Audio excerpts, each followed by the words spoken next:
Welcome to the Anatomy of Crime ultimate destination for unraveling the mysteries of the dark side of human history.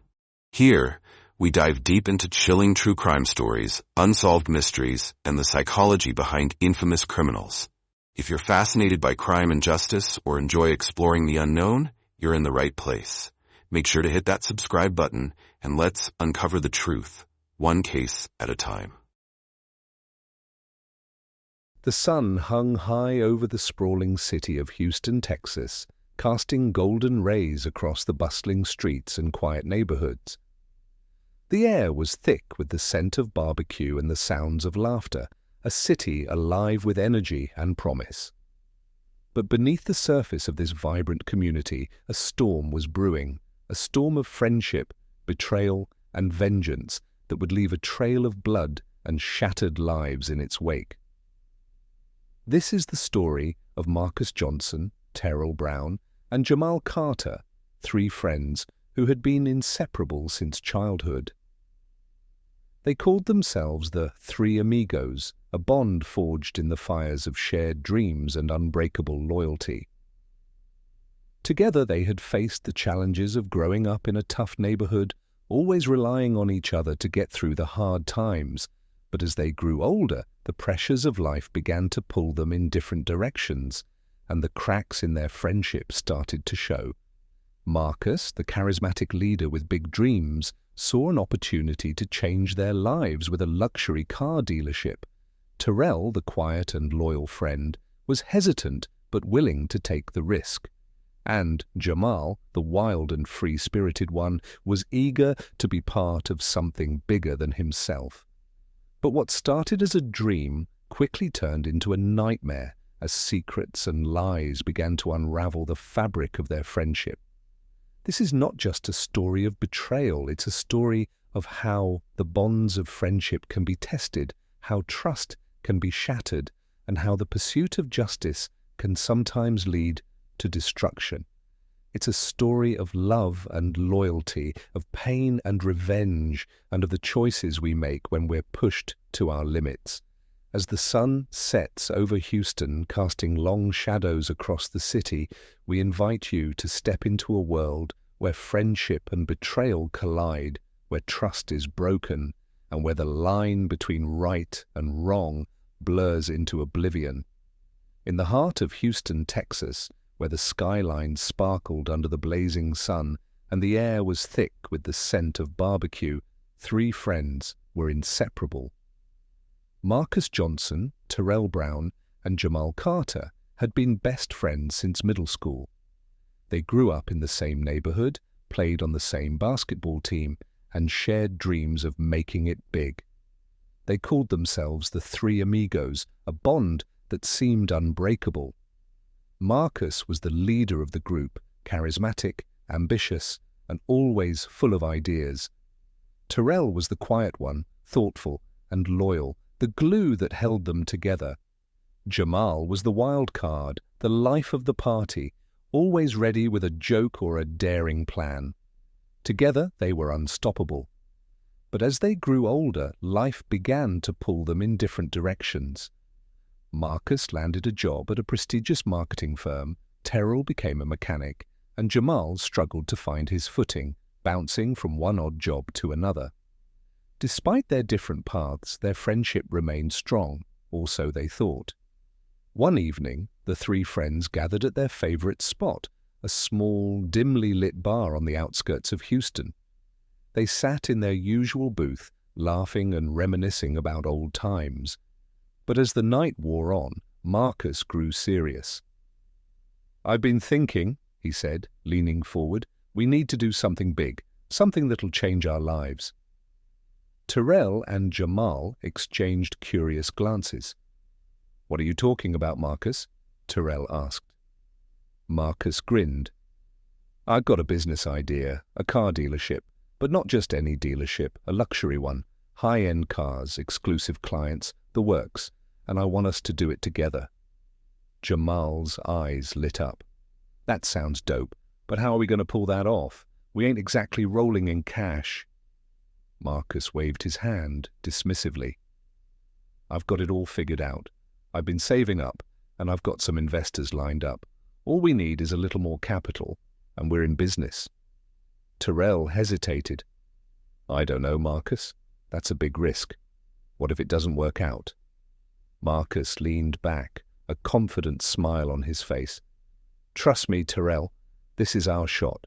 We can't let it slip away." Over the next few weeks, Marcus worked tirelessly to get the business off the ground. He secured a location, negotiated with suppliers, and even hired a small team. Terrell and Jamal contributed what they could. Terrell used his savings, and Jamal helped with the manual labor, fixing up the dealership and getting it ready for the grand opening. But as the days passed, Jamal began to feel left out. Marcus and Terrell were making all the decisions, and he was starting to feel like the third wheel. He tried to brush it off, telling himself it was just part of the process, but the feeling gnawed at him. One night, after a long day of work, Jamal confronted Marcus. "Hey man, I feel like I'm not really part of this. You and Terrell are calling all the shots and I'm just here doing grunt work." Marcus sighed. "Jamal, you're just as much a part of this as we are, but you've got to understand. This is a business. We can't afford to mess up. We need to make sure everything's perfect." Jamal nodded, but the tension between them was palpable. The grand opening of the dealership was a huge success. The place was packed with potential clients, and the three friends were on top of the world.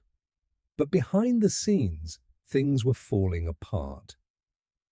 A few weeks after the opening, Jamal discovered something that shattered his world. While going through the financial records, he found discrepancies, large sums of money that had gone missing. At first, he thought it was a mistake, but as he dug deeper, he realized the truth. Marcus and Terrell had been embezzling funds from the business. Jamal was devastated. He couldn't believe that his best friends, the people he trusted most, had betrayed him. He confronted them, his voice trembling with anger. "How could you do this?" he shouted. "We were supposed to be in this together." Marcus and Terrell exchanged guilty glances. "Jamal, it's not what you think," Marcus said, trying to calm him down. "Not what I think," Jamal snapped. "You've been stealing from the business, from me. How could you?" Terrell stepped forward, his voice low. "Jamal, we didn't mean to hurt you. We needed the money. We thought we could pay it back before anyone noticed." Jamal shook his head, tears of anger and betrayal in his eyes. "You're no better than thieves. I trusted you, and you stabbed me in the back." The fallout from the betrayal was swift and brutal. Jamal cut ties with Marcus and Terrell, refusing to have anything to do with them. The dealership began to struggle as the financial problems came to light, and the three friends' once unbreakable bond was shattered. But Jamal couldn't let it go. The betrayal consumed him, fueling a rage that he couldn't control. He began to spiral, drinking heavily and isolating himself from everyone around him. The once vibrant, fun-loving Jamal was gone, replaced by a man consumed by anger and pain. One night, after a particularly heavy drinking session, Jamal snapped. He grabbed a gun from his closet and stormed out of his apartment, his mind set on one thing: revenge.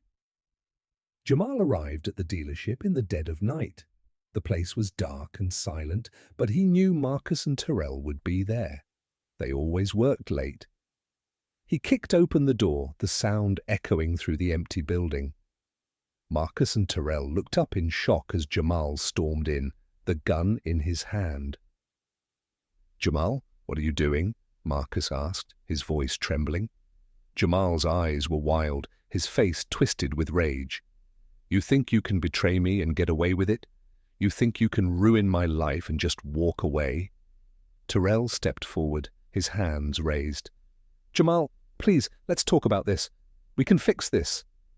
But Jamal wasn't listening. He raised the gun and fired, the sound of the shot reverberating through the building. Marcus fell to the ground, blood pooling around him.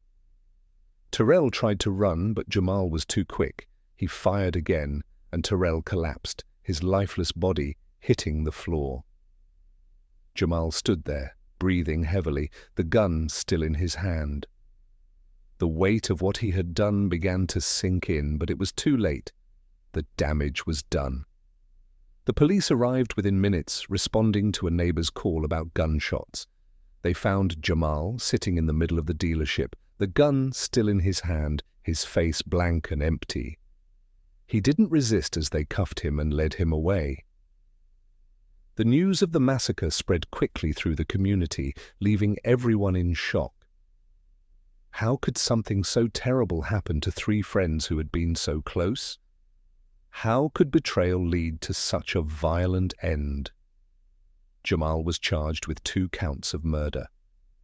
During his trial, he showed no remorse for what he had done. He told the court that he had been pushed to his breaking point, that the betrayal had been too much to bear. In the end, Jamal was sentenced to life in prison without the possibility of parole. As he was led away in handcuffs, he looked at the courtroom one last time. The families of Marcus and Terrell were there, their faces filled with grief and disbelief.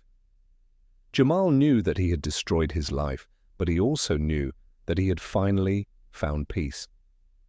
The pain and betrayal were gone, replaced by a cold, empty numbness. The story of Marcus, Terrell, and Jamal is a tragic reminder of the destructive power of betrayal. It's a story of friendship that turned to lies, of trust that crumbled into dust, and of a betrayal so deep that it could only end in tragedy. In the end, no one won. Marcus and Terrell lost their lives, Jamal lost his freedom, and their families were left to pick up the pieces. It's a story that will be remembered for years to come, a cautionary tale of what can happen when friendship turns to hate. Please subscribe for more.